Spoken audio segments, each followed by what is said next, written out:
हमारी मंडली एक बार फिर से अपने प्यारे दर्शकों और श्रोताओं का आप सबके अपने चैनल पीपल पेंट पर स्वागत करती है। दोस्तों, हम आपके इस चैनल के माध्यम से आपको श्री राम कथा यानी कि संक्षिप्त रामायण सुना रहे हैं।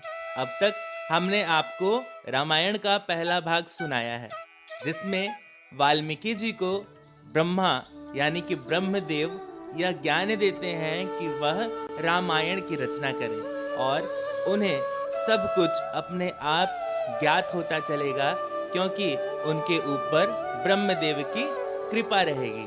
अब बढ़ते हैं राम जन्म की ओर और आपको सुनाते हैं कि किस प्रकार भगवान मर्यादा पुरुषोत्तम श्री राम ने इस धरती पर अवतार लिया।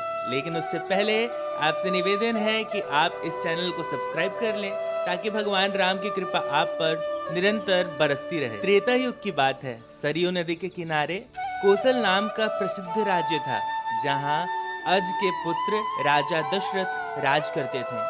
अयोध्या उस समय राज्य की राजधानी थी। यह नगरी 12 योजन लंबी और 3 योजन चौड़ी थी। नगर के चारों ओर ऊंची और चौड़ी दीवारें थीं। उसके बाहर गहरी खाई। सहस्त्रों सैनिक और महारथी नगर की रक्षा में तत्पर रहते थे। नगर के बीचों बीच राजमहल था। राजमहल से 8 सड़कें बराबर दूरी पर परकोटे तक जाती थी। नगर में अनेक उद्यान, सरोवर और क्रीड़ागृह थे। ऊंची ऊंची अट्टालिकाएं थीं, जिनमें विद्वान, शूरवीर, कलाकार, कारीगर और व्यापारी रहा करते थे। घर में लक्ष्मी का निवास था। बाजार अच्छी अच्छी वस्तुओं से भरे रहते थे। नगर के लोग स्वस्थ और सदाचारी थे। कुल मर्यादा के अनुसार सभी अपने धर्म का पालन करते थे। सभी जगहों पर शांति, पवित्रता और एकता का वास था। राजा दशरथ बड़े प्रतापी और सदाचारी थे। सगर, रघु, दिलीप आदि अपने पूर्वजों की तरह उनका भी यश चारों ओर फैला हुआ था।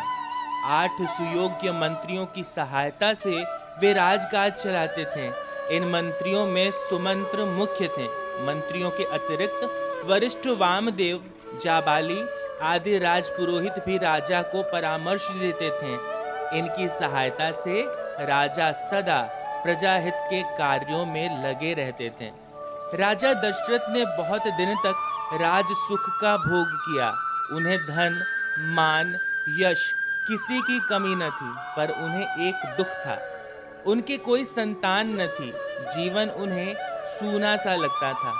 उनकी रानियां कौशल्या, सुमित्रा और कैकई भी इस कारण दुखी रहती थी। राजा ने इस विषय में अपने मंत्रियों और पुरोहितों से बात की। सबकी सलाह से यह निश्चय हुआ कि पुत्रेष्ठी यज्ञ किया जाए। सुमंत्र ने प्रस्ताव किया कि महान तपस्वी श्रृंग ऋषि को यज्ञ का आचार्य बनाया जाए। यह राय सबको बहुत पसंद आई। यज्ञ की तैयारियां होने लगी। राजा दशरथ स्वयं श्रृंग ऋषि को बुलाने गए। सब राजाओं को निमंत्रण दिया गया।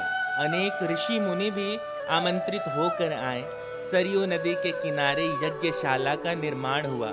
श्रृंग ऋषि ने शुभ मुहूर्त में यज्ञ प्रारंभ किया। वेद मंत्रों की मंगल ध्वनि यज्ञशाला में गूंज उठी। अग्नि में आहुतियां पड़ने लगी। राजा दशरथ ने जब अंतिम आहुति डाली तो अग्निदेव स्वयं सोने के पात्र में खीर लेकर उनके सामने प्रकट हो गए। श्रृंग ऋषि ने अग्निदेव से खीर का पात्र ले लिया और राजा दशरथ को देकर कहा कि यह खीर पुत्रदायक है। अपनी रानियों को इसका सेवन करवाइए। खीर लेकर राजा ने उसे सिर से लगा लिया। उन्होंने खीर का पात्र कौशल्या को देकर कहा कि तुम इसको बांट लो। कौशल्या ने आधी खीर अपने लिए रख ली, शेष आधी सुमित्रा को दे दी। सुमित्रा ने उस आधे भाग का आधा अपने लिए रखकर शेष भाग कैकई को दे दिया। कैकई ने उसमें से आधी स्वयं खा ली और आधी सुमित्रा को ही लौटा दी। समय आने पर चैत्र मास के शुक्ल पक्ष की नवमी को बड़ी महारानी कौशल्या के गर्भ से भगवान राम ने जन्म लिया। दूसरी रानी सुमित्रा के 2 पुत्र हुए, लक्ष्मण और शत्रुघ्न। कैकई का एक पुत्र हुआ, उसका नाम था भरत। राजा ने बड़ी धूमधाम से पुत्रोत्सव मनाया। राजमहल में मंगलाचार होने लगे और स्त्रियां बधाई गाने लगीं। राजा और प्रजा के हर्ष का ठिकाना न रहा। चारों राजकुमार बड़े सुंदर थे। धीरे धीरे वे बड़े हुए और साथ साथ खाने खेलने लगे। चारों में बड़ी प्रीति थी। लक्ष्मण राम के साथ अधिक रहते थे और शत्रुघ्न भरत के साथ। चारों भाई जब अयोध्या की गलियों में खेलने निकलते तो लोग उन्हें देखकर ठगे से रह जाते। राम के रूप में अद्भुत आकर्षण था, उन्हें जो देखता वह देखता ही रह जाता। तो दोस्तों, यह थी भगवान मर्यादा पुरुषोत्तम राम के जन्म की कथा। अब अगले भाग में हम बताएंगे कि किस प्रकार से भगवान राम विश्वामित्र के यज्ञ की रक्षा करते हैं, और इसी प्रकार छोटे छोटे टुकड़ों में हम आपके सामने संक्षिप्त रामायण पेश करेंगे। कथा अगर आपको अच्छी लगी हो तो इसे अपने दोस्तों और परिवार के साथ साझा करें। इस कथा को लेकर आपके मन में कोई विचार आ रहा हो, या फिर आप इसमें कोई सुधार करना चाहते हो या कुछ अन्य सुनना चाहते हो, तो इसके बारे में कमेंट बॉक्स में लिखें। हाँ, इस नेक कार्य में आप किसी भी तरह से हमारी सहायता करना चाहते हो तो स्क्रीन पर दिए गए नंबर पर आप अपनी आर्थिक सहायता हम तक भेज सकते हैं। अब अगले वीडियो तक के लिए हमारे सभी साथियों को हरे कृष्णा।